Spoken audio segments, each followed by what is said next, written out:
William and Mary conferred its first honorary degree in 1756 to innovator, writer, and statesman Benjamin Franklin. It is fitting that this year we honor an artist, author, activist, and icon known for her innovative artistry and for advancing equity. Faith Ringgold, your creative powers have broken so many boundaries in innovative and redemptive ways. Born in 1930, you grew up amid the flourishing of the Harlem Renaissance. You learned to sew and work with fabrics from your mother, a fashion designer.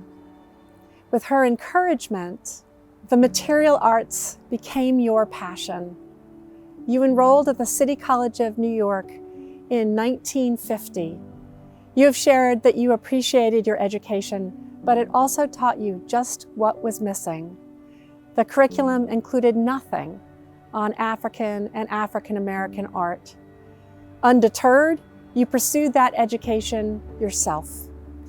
You earned a bachelor's degree in fine art and education in 1955 and began your career embracing many roles: mother, teacher, student, artist.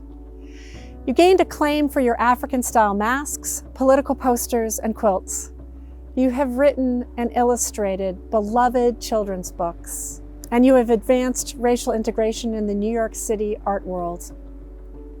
You penned a memoir, We Flew Over the Bridge, in 1995.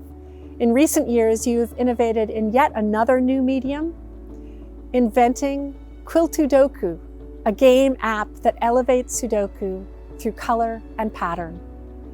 Your artworks grace the world's most renowned museums and galleries.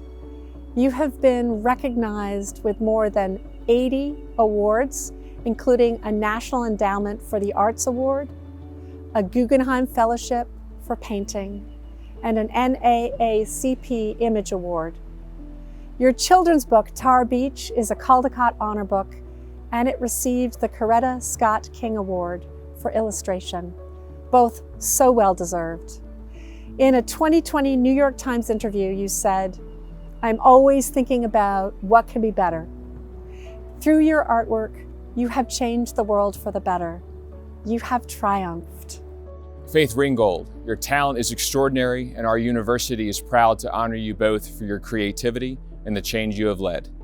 With the authority vested in me by the ancient world charter of the College of William and Mary in Virginia, I now present you with a Doctor of Humane Letters, honoris causa.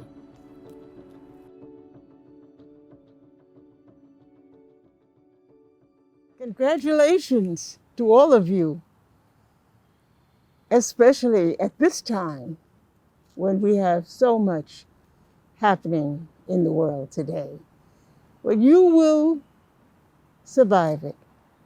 You will go out and do the best things that you can.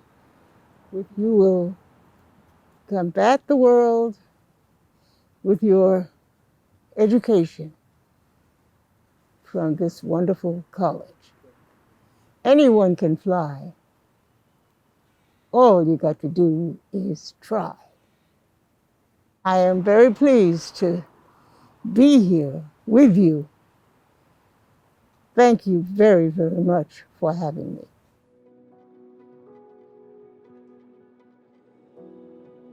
William and Mary has long been known as the alma mater of the nation, so it is fitting this year that we honor a leader who has strengthened the bedrock of our democracy through an unwavering commitment to impartial and fair judging. Anthony McLeod Kennedy, your career is renowned. The 104th Justice to serve on the United States Supreme Court, you have promoted civic education in this nation and abroad and advanced the rule of law to uphold equality and human rights.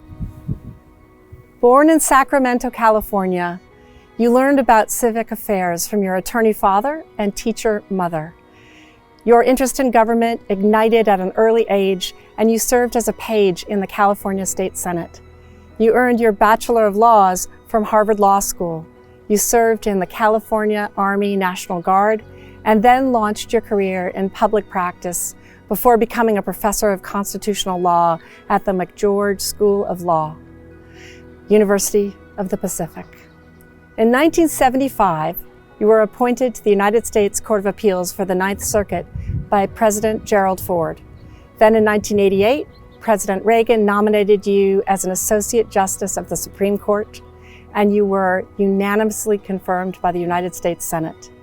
You assumed senior status as a federal judge in 2018.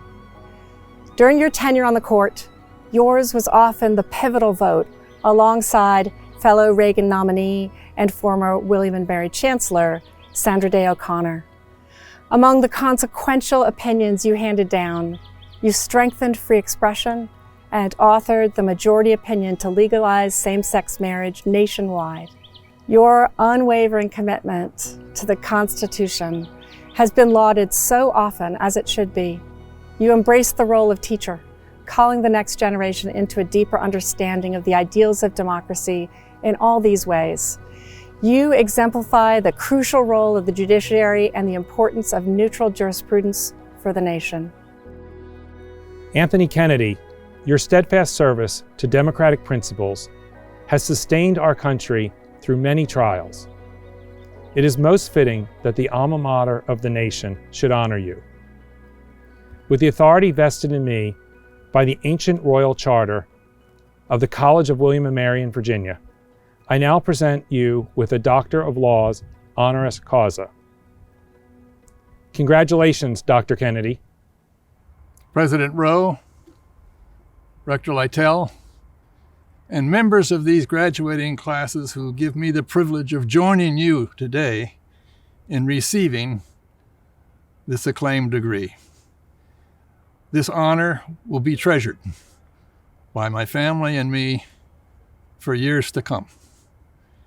And it is of special significance that we receive it at a time when you graduate at a point where our country needs you more than the country has needed students for many, many years.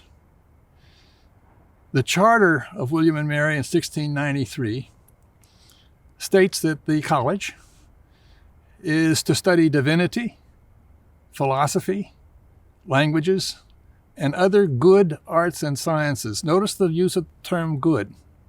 It has an ethical, a moral, a value-laden connotation. Do not be discouraged from using words, from following conduct, from adopting principles that have an ethical underpinning. This ultimately is what democracy means, and what freedom seeks. There is dignity in debate. There is decency in discourse. There is discovery in discussing together ways to find new truths, new insights. This was well known and understood by some of the graduates who preceded you here. Professor George Wythe, Thomas Jefferson, James Monroe, Henry Clay, and now by you. To be here on the campus for just a few minutes, for just a few moments, is to experience what you have had the privilege of experiencing each day for years. That is to experience what it is like to be in a place that is a treasury of new ideas, a treasury of new traditions, a treasury of dreams ready to be found, ready to be explored. And this you must do. This you must do as you find new ideas, new thoughts, new dreams for a new and better world. This you can do because of your experience here. This you can do because of your commitment to the rule of law and to the idea of freedom. And this you must do so that the rest of the world can look here to William and Mary, can look here to the United States, can look to you to see what freedom, to see what dignity, to see what liberty can and ought to mean. Again, thank you and congratulations.